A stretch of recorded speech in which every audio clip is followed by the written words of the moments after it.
Once upon a time, at least 5,000 years ago, in what is today modern Iraq, the Babylonians. Now, Babylon was a city famous throughout history, and it lies about 55 miles or 80 kilometers south of where Baghdad is today. Well, certainly from about 3000 BC and earlier, there were a class of people known as astronomer priests. And they were drawn from the elite of society, and that elite comprised about 0.01% of people, and they could read and write, discuss philosophy, and more importantly, religion and astronomy. You see, back then, astronomy and astrology, they were one and the same thing. The astrologer priests saw the celestial heavens as the playground of the gods and as giving indications as to what was to happen to the king of Babylon, to the state itself, whether there be wars, whether there be famine, whether the Tigris and Euphrates rivers would flood, and whether there be famine or drought.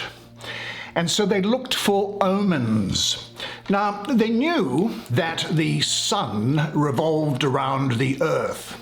Let's put it like that. You can see the orange, which is the ecliptic. That's the path, the apparent path of the sun around the earth. They saw along that path of the ecliptic there lay about 18 constellations. Now, we know that because we have clay tablets dating back to 1000 BC, which point that out.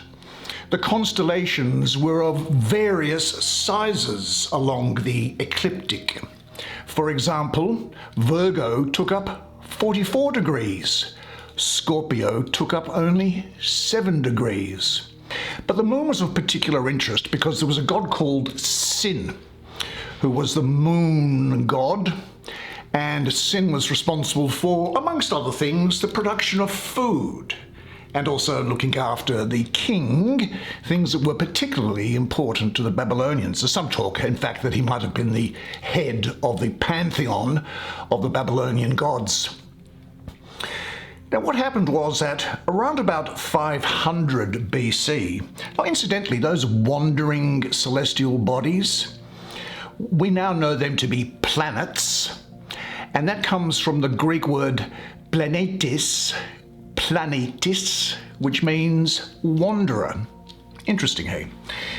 Anyway, around about 500 BC, these things take some time, they came to the conclusion when they looked up at the sky, they said, look, the moon, and the moon, of course, would have eclipses, which is why I'm just taking a section of the zodiac here, their zodiac. Here in orange there is the ecliptic. Why it's called the ecliptic by us today is because you can have eclipses of the moon, which is due to the activity of the sun as well as the earth. Now, what they saw was that the moon and the other gods, which we now know as the planets, they never moved outside of a very narrow band. And that band was about 8 degrees north and about 8 degrees south of the path of the ecliptic. So the zodiac for them, and in fact for us today, takes up about 18% of the sky. There's a lot of constellations out there. But remember, they can see all of these things moving within the particular band. Now, that was a breakthrough because you had the opportunity to start to pinpoint what was happening and to focus your attention within a certain area rather than looking at the whole of the sky itself, which just complicated matters.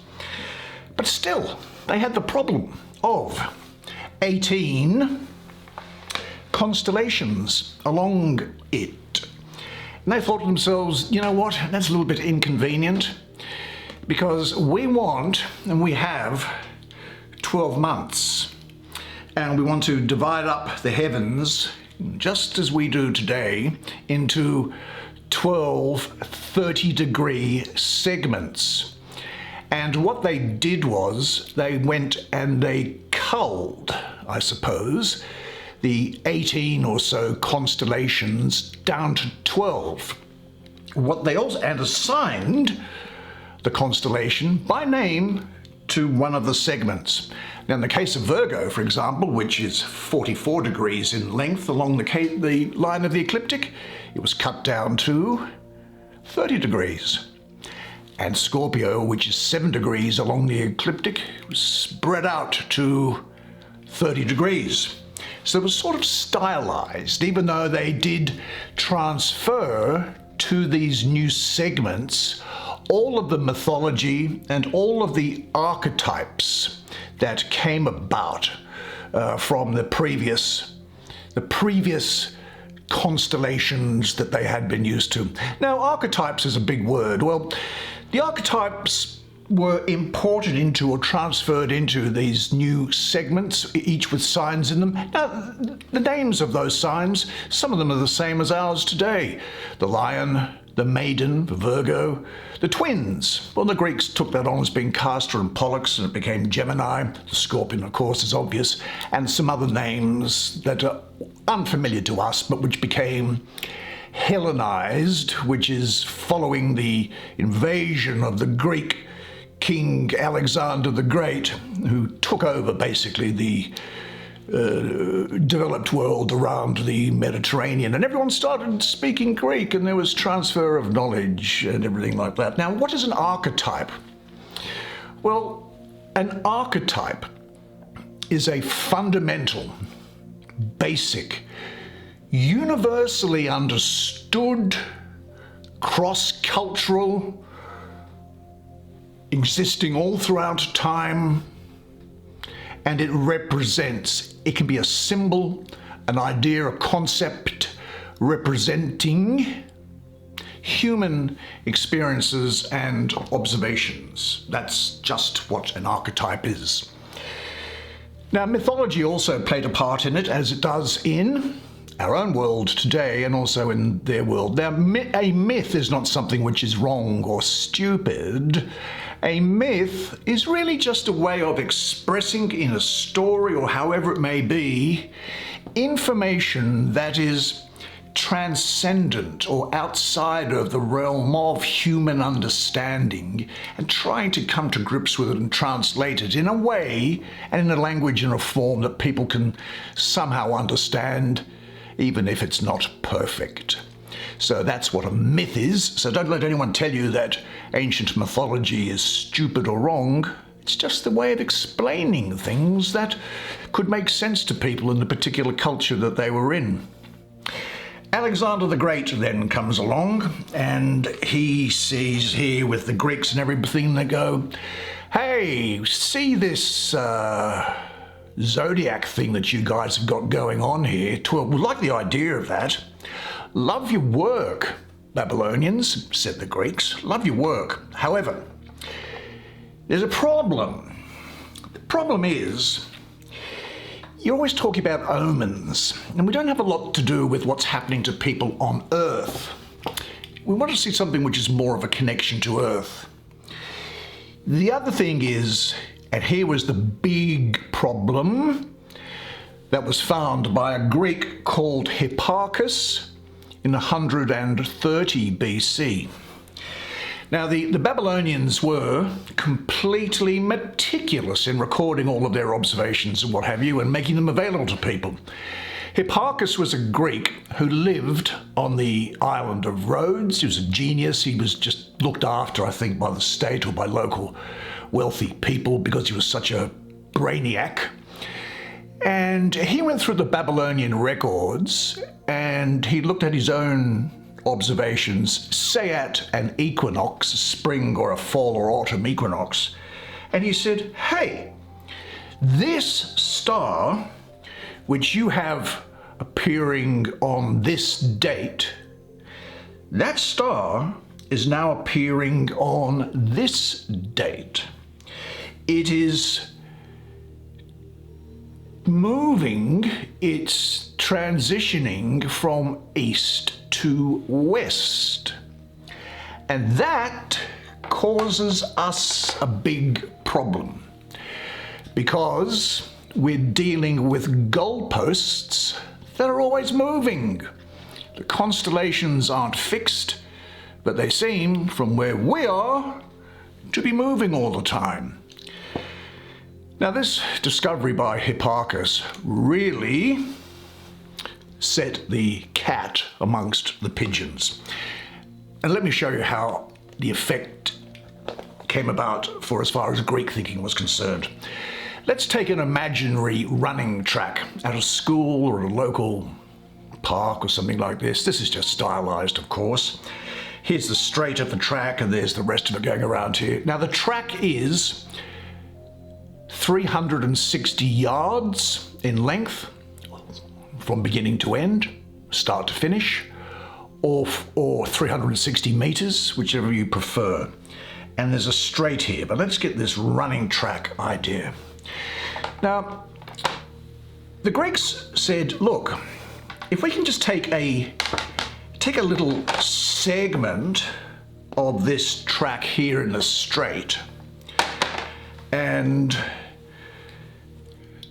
say, you guys have got, you Babylonians effectively have got painted onto the surface of the track the names of constellations. In this case, it's Taurus, Aries, Pisces, Aquarius. Say that. So when a runner is running, they are doing that. Now imagine on this racetrack that you had what we'll call the spring equinox race. That is to say that this starting line is the spring equinox. Well, back in 500 BC, when the Babylonians worked out that there was a band in the sky that they could call Zodiac, that starting line was up here in Aries. At 130 BC, when Hipparchus is looking at this transfer of the constellations, the starting line would be back there in Aries. And today, the starting line would be back here. Well, the Greeks found this very, very unsatisfactory. So what did they do? They said, now just to refresh your memory, this orange line here, that's the ecliptic, the path of the sun, and there they have the zodiac signs, the constellations, painted onto the floor of the runway. The Greeks said, right, here's our track. Now notice, there are no constellations names painted onto the surface of the track. They just look at where the spring equinox is and they say, okay, that's 0 degrees Aries, and that's the end of it. Now this thing's on wheels, so that when the starting track that the Babylonians, the starting line that the Babylonians would have had moves backwards, ultimately as it is today in Pisces, this Aries starting line is effectively on wheels and it just moves back here. And they say, we're starting at 0 degrees Aries anyway. And that meant, of course, that they said, well, look, here's the problem again stated. The constellations are moving. But we think, and we're going to use this same 360-degree circle that you use, and we're going to use 30-degree segments or parts of this ecliptic around here. But our concern is this, is that the energies, the archetypal energies, the symbolic and spiritual energies of the constellations, they are directly tied to the Earth by way of the seasons. So the first day of spring, 21 March, is 0 degrees Aries. That's the end of it.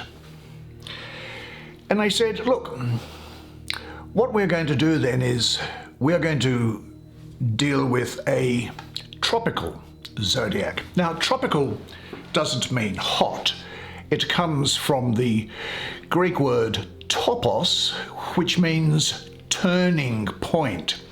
And so it seems as the sun goes around over the course of a year, this 360-degree circle or zodiac, that on Earth it appears to change directions or turn. It turns at the equinox, equal night, equal day. It turns again at the solstice, winter solstice or summer solstice. Why is it called solstice? Solstice, from the Latin sol meaning sun, sidere to stand still. So what happens is at a solstice, the sun appears to be on a particular path and then move along horizontally for a few days and then take off again in the winter solstice, or correspondingly in the summer solstice the other way. So it means it changes directions. And what they found was that we have 12 30-degree segments. Now, what are we going to call them? We're actually going to call them and assign to them the same names that already exist, Babylonians, in your zodiac. We might change them around a little bit to fit in with our culture, but the point is, a rose by any other name would smell as sweet, although most of the stuff was carried over. So they brought in the mythologies, the symbols, and the observational qualities that were associated historically linked to those named signs. They broke, therefore, from a zodiac that was based on where the stars were to one which directly was associated with an interest in only one star astronomically, and that is the sun. Of course, in astrology, the sun is known as a planet. But the break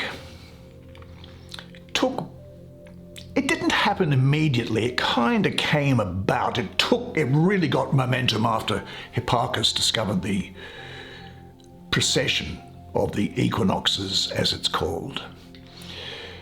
But the break from looking at the stars, you see, if you're born in Leo, it doesn't mean to say that the sun was in the constellation of Leo when you were born. You're born in that segment on the Western Zodiac that's called Leo. It's also the case that the break away from the constellations was really more to do with the alignment of the energies embodied within the constellations and represented by them and available within the heavens to the seasons.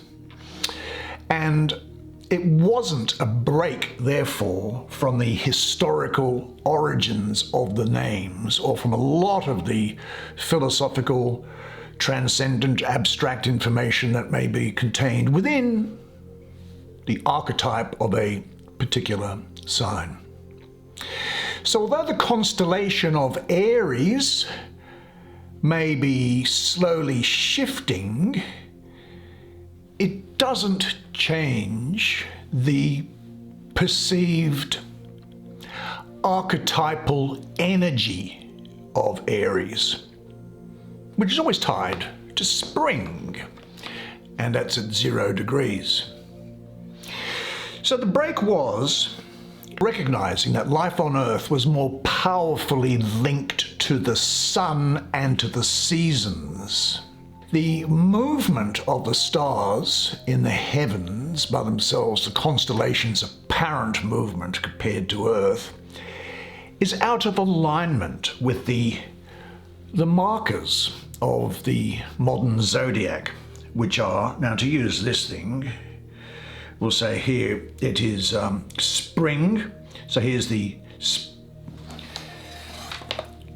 spring equinox, summer solstice, fall or autumn equinox, winter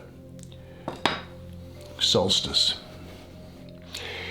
This system also gave the Greeks fixed reference points in order that people could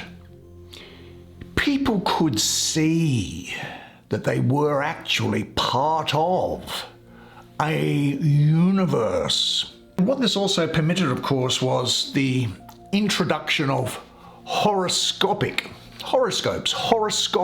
astrology. Horoscope comes from the Greek hora, meaning hour, scopus, meaning look at, mark, take care of. So pay attention to the time, pay attention to the point. And in this case, that's called the ascendant, and that ascendant, and using this Greek house system, which is a whole sign house, if wherever you might have been, wherever in Aries segment you might have been, which was rising at the time you were born, whether it be 1 degree, 15 degrees, or 28 degrees, the whole of Aries would become the first house. They then, of course, took on the ability to say, well, if there's an ascendant, there's a descendant, there's the other interesting points, of course, for them particularly were the medium colii. Medium colii and imum colii. That's top of the heavens and bottom of the heavens. Sometimes you hear that word colii. Colii, I'm using the classic Latin pronunciation. Ecclesiastical Latin or church Latin might sometimes call it Chali or something like that if you hear it that way, but it's most often referred to as IC or MC anyway. But they did also take on the development of the good aspects being trines and sextiles, and the more difficult aspects being squares and oppositions, which are all, well, the sextile is 60 degrees, the square is 90 degrees, the trine is 120 degrees, and the opposition is 180 degrees. It was much easier for them to calculate, and they could really get about making predictions about what was happening on life on Earth, because they saw that not only did they have a complete good mathematical grid system in which to draw angles.